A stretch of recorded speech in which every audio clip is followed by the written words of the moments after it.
Adani Hindenburg case से हम सभी वाकिफ हैं और आए दिन इसमें नई खबरें आती रहती हैं। हाल ही में पिटिशनर ने इस मामले में सुप्रीम कोर्ट में एक नई एफिडेविट फाइल की है और SEBI, the securities and exchange board of India पर कुछ बहुत ही सीरियस एलिगेशंस लगाए हैं। क्या है वे एलिगेशंस, हम इस वीडियो में आज चर्चा करेंगे। मामले की शुरुआत करते हुए ये समझाना जरूरी होगा कि हिंडनबर्ग रिपोर्ट है क्या। 24 जनवरी को US based investment research firm named Hindenburg research ने अदानी ग्रुप पर एक रिपोर्ट पब्लिश की थी। The report titled Adani group, how the world's third richest man is pulling the largest con in corporate history, ने अदानी ग्रुप के खिलाफ काफी एलिगेशंस लगाए थे, ये कहते हुए कि स्टॉक मैनिपुलेशन और अकाउंटिंग फ्रॉड स्कीम के द्वारा उन्होंने इतने पैसे कमाए हैं। इस रिपोर्ट के बाद अदानी कंपनीज के शेयर वैल्यूज में फॉल देखने को मिला है, reportedly to the tune of $100 billion. Petitioner Anamika Jaiswal ने इस रिपोर्ट के आने के बाद सुप्रीम कोर्ट में एक पिटीशन फाइल की थी ताकि सुप्रीम कोर्ट सच्चाई पता लगाने के लिए इस मामले में एक कोर्ट मॉनिटर्ड इन्वेस्टिगेशन कर सके, और उन्होंने ही अभी इस मामले में एक फ्रेश एफिडेविट भी फाइल किया है। Subsequently, the Supreme Court had formed a committee headed by retired Apex Court Judge Justice A.M. Sapre to examine the controversy। और तो और सुप्रीम कोर्ट ने सेबी को भी इस मामले की इंडिपेंडेंट जांच करने और एक रिपोर्ट सबमिट करने का ऑर्डर पास किया था। आपको जान के हैरानी होगी कि एक्सपर्ट कमेटी ने अपने मई के रिपोर्ट में मार्केट रेगुलेटर्स द्वारा कोई भी गलती नहीं पाई थी। हालांकि सेबी ने अपनी रिपोर्ट अभी तक सबमिट नहीं की है और तो और सुप्रीम कोर्ट से 15 डेज का एक्सटेंशन भी मांगा है। आगे ये देखते हैं कि इस न्यू एफिडेविट के द्वारा सेबी पर किस टाइप के एलिगेशंस लगाए गए हैं। सेबी पर पहला इल्ज़ाम ये लगाया गया है कि उन्होंने अडानी ग्रुप से रिलेटेड कुछ फैक्ट्स को छुपाने की कोशिश की है और तो और कुछ लॉज में ऐसे चेंजेस किए हैं ताकि अडानी ग्रुप को फ़ायदा हो सके।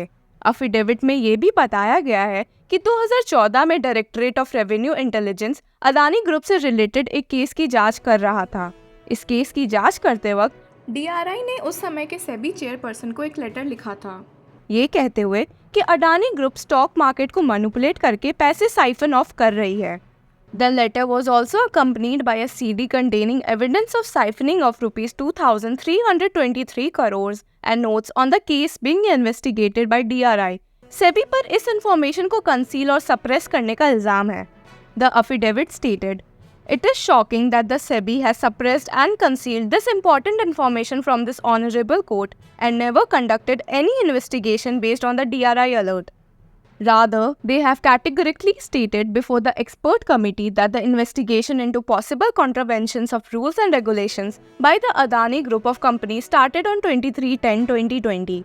और तो और आपको ये सुनकर बेहद हैरानी होगी कि 2014 में जिस सेबी डायरेक्टर पर डीआरआई की रिपोर्ट को इग्नोर करने का इल्जाम है, UK Sinha is now a non executive director of NDTV which was acquired by Adani group in 2022।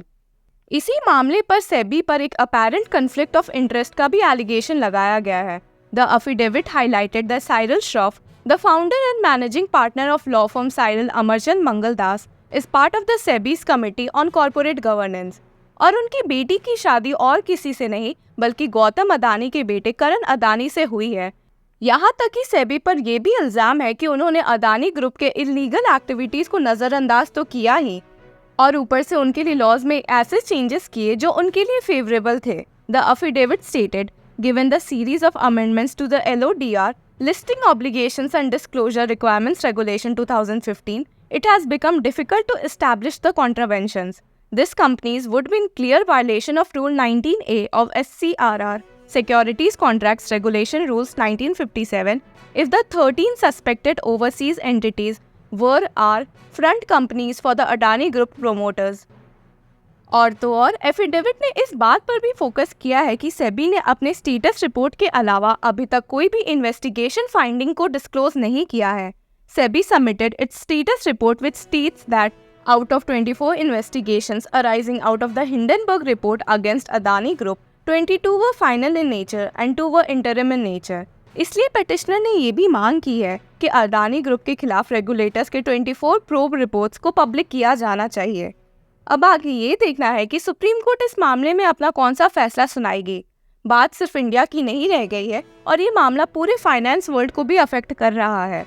इस न्यूज सेगमेंट से जुड़े रहने के लिए कीप फॉलोइंग लॉ चक्रा। सेबी डायरेक्टर।